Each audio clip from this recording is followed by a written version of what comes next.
So magandang gabi po sa inyong lahat mga kapalerista. Yan, welcome po sa aking bagong YouTube channel ha.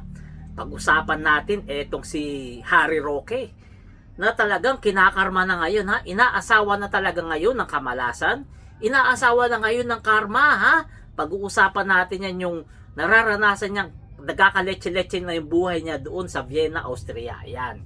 Pero bago tayo magsimula ha, kung bago lamang kayo dito sa aking YouTube channel ya, please paki-subscribe naman, bagong-bago lang 'to para may backup na pangbablog tayo just in case ma-hack na naman yung Facebook natin ha. Paki-subscribe po at paki-share po itong video natin na 'to, Palerista. So yun na ha. Patatandaan natin etong si Harry Roque umalis na doon sa Netherlands at nagpunta na nga diyan sa Vienna, Austria. Kasi diyan sa Vienna, Austria, diyan talaga siya diyan siya pumasok papuntang Europe. Nung nag-entry siya diyan, dumiretso siya doon sa Netherlands. Kaya ibig sabihin, diyan talaga siya pwede mag-apply ng asylum kasi nga doon sa Netherlands na-denied yung asylum niya. Ngayon diyan siya ngayon mag-a-apply ng asylum niya. Ngayon, habang nag-a-apply siya diyan, etong sa Harry Roque may isang post na kumakalat na pagala-gala na lamang. Naghahanap ng matutuluyan niyang mga Pilipino diyan. Mga Pilipino na mga DDS na mauuto niya na pwede siyang patirahin. Kasi syempre alam naman natin, kanselado na yung passport nito. At kapag kanselado na yung passport mo, hindi ka na pwedeng mag-rent ng hotel. Kasi pag magre-rent ka ng hotel sa ibang bansa, hahanapin yung passport mo. Kukunin yung details ng passport mo kapag magre-rent ka ng hotel o pag magbubuk ka ng hotel sa ibang bansa. Kahit saang bansa, ganyan. Basta foreigner ka at magbubuk ka sa hotel, kukunin yung passport mo. Kahit nga bibili ka sa mga department store pagbabayaran mo na sa cashier, kukunin pa rin yung passport mo. Ganyan dyan sa ibang bansa. At ngayon, syempre, kanselado na yung passport ni Harry Roque, kaya ngayon siya, hindi makapag-book sa hotel. Hindi siya makapasok kahit anong hotel dyan sa Vienna, Austria. Kasi nga, kanselado na yung passport niya. Purdoy na yung passport niya. Sa madaling salita, yung passport niya, wala nang pakinabang, parang siya. Diba?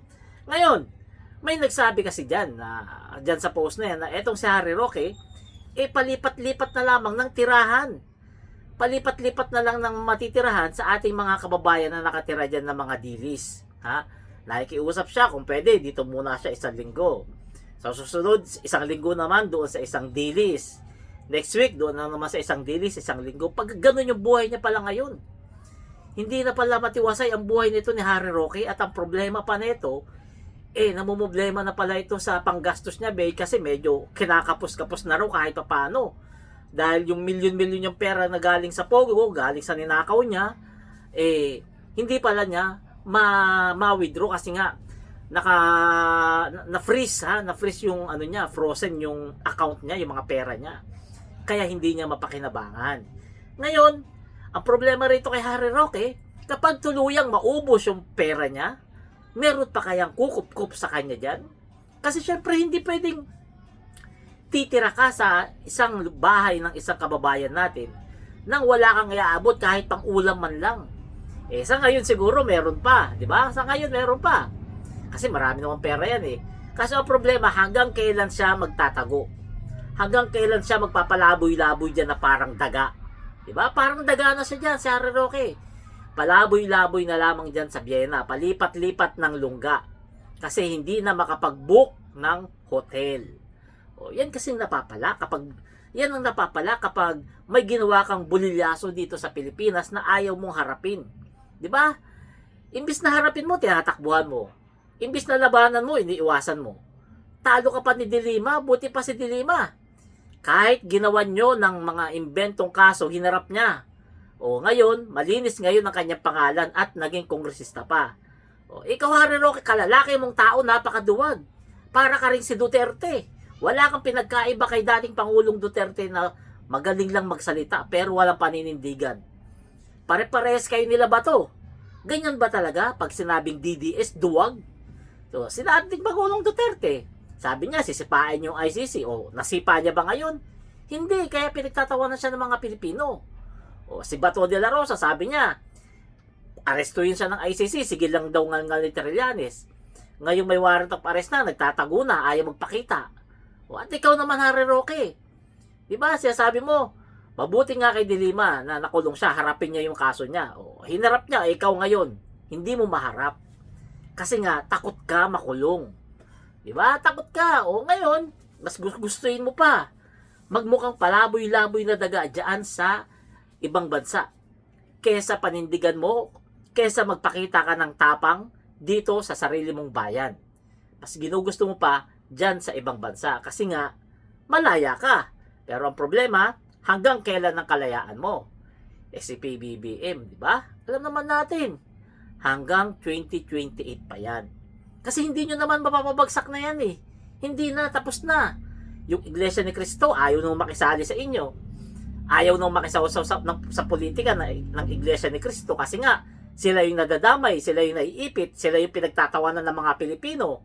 Dahil sabi nila 3 days, o ano nangyari? 2 days lang. Kasi hindi nila kaya mag 3 days dahil yung mga tao nila hindi na kaya, napapagod na, nagugutom na rin.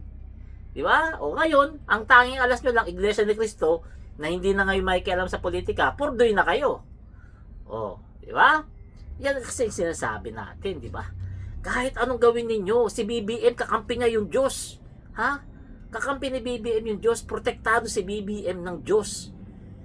Walang ibang nagpuprotekta kay BBM, Diyos lamang, at syempre yung taong bayan. O, kaya ikaw, Harry Roque, ha? Payo lang. Muwi ka na lang dito. Kesa magmukha ka dyan na pakalat-kalat na daga. Kasi nakakahiya. Isa ka pa namang Harry Roque, kilalang matalino at magaling, mahusay na abogado. Tapos parang daga dyan sa Vienna, Austria, na pakalat-kalat. O, hanggang kailan kaya? Di ba, Harry Roque? Hanggang kailan ka kaya magtitiis dyan na parang daga na pinagtatawanan ng mga kababayan nating mga OFW, na mga loyalista dyan, mga BBM dyan, mga kakamping na mga Pilipino dyan. Hindi mo ba alam, pinagtatawanan ka na lang nila ng lihim dyan. Ang tanging kumukukup na lang sa'yo, yung mga konting DDS dyan, siguro. Tingin ko sa buong Vienna, Austria, wala pang 50 mga DDS dyan. Tingin ko di ba?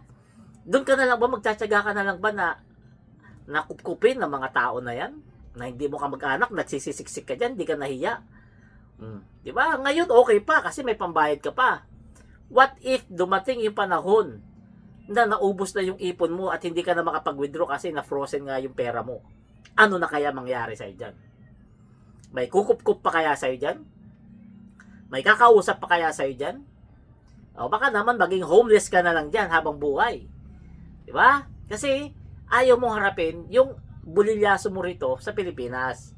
Mas gusto mong magtago. Nasa choice mo yan, Harry Roque. Bahala ka sa buhay mo. Bagay naman sa'yo yan. Total, mukha ka rin naman talagang palaboy. So mga kababayan, di ba?